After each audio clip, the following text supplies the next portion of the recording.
Jeff Keenan here in the 2024 Tesla Model 3 Highland Performance. Now, winter's coming fast in the Northeast. In the 2024 Performance, only ships with Pirelli P0 summer tires on 20-inch forged warp wheels.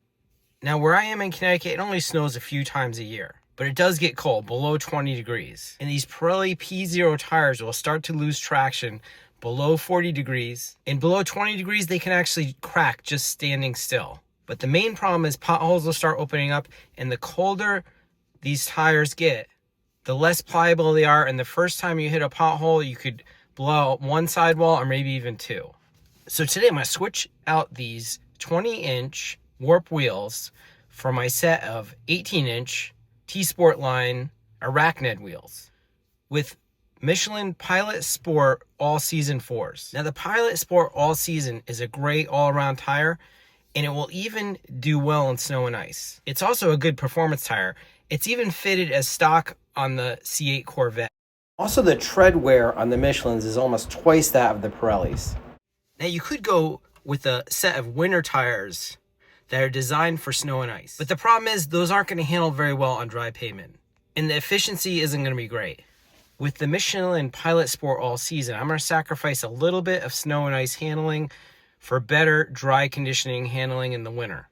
But before I swap these wheels, I'm going to take a quick test drive and see what the difference is in efficiency between the 20-inch warp wheels and the 18-inch T-Sport line. So I'm going to set a trip here for the 20-inch warp wheels. And I've charged the car up to 85%. I've been preconditioning with the climate for about 45 minutes. So to try to get an equal temperature in the batteries for both of these tests. I'm also setting the car to the chill mode from the insane that I keep it in.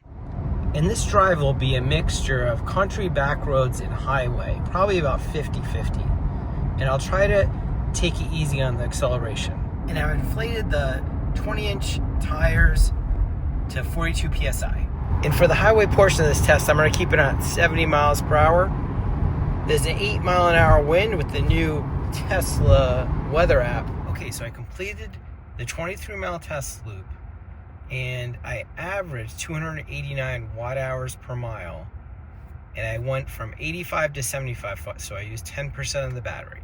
Okay, now I'm going to plug the car in, charge back to 85%, and swap these wheels and tires. This should be fun.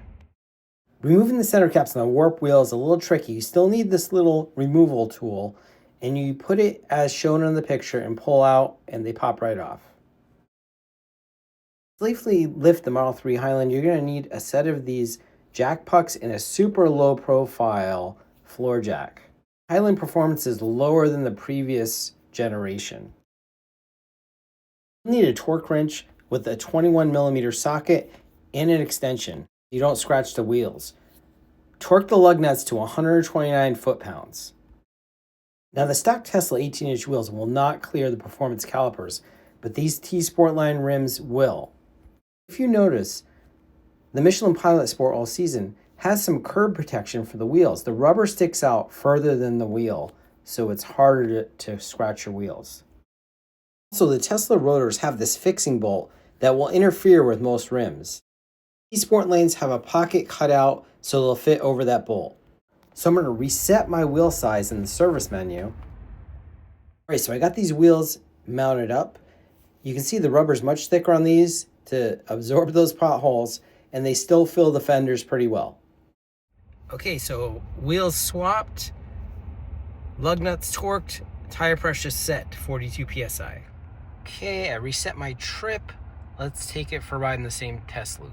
Now, these wheels have been hibernating for a few months now, but the tire pressure sensors came right back to life. These are the new Bluetooth sensors in the 21 Plus Model 3s. And right away, ride quality is definitely noticeably better with the 18-inch wheels. And handling on these back roads is still good. It doesn't corner quite as flat as with those wider P0 tires and 20-inch wheels. And the Highland Performance is actually staggered stance, and the suspension's set up for that, to have wider tires in the rear. That the rear sway bar is actually a little bit thinner now on the Highland Performance. But I don't really think you would notice that on the track if you're running square stance 18-inch wheels like these. Okay, again, 70 miles an hour.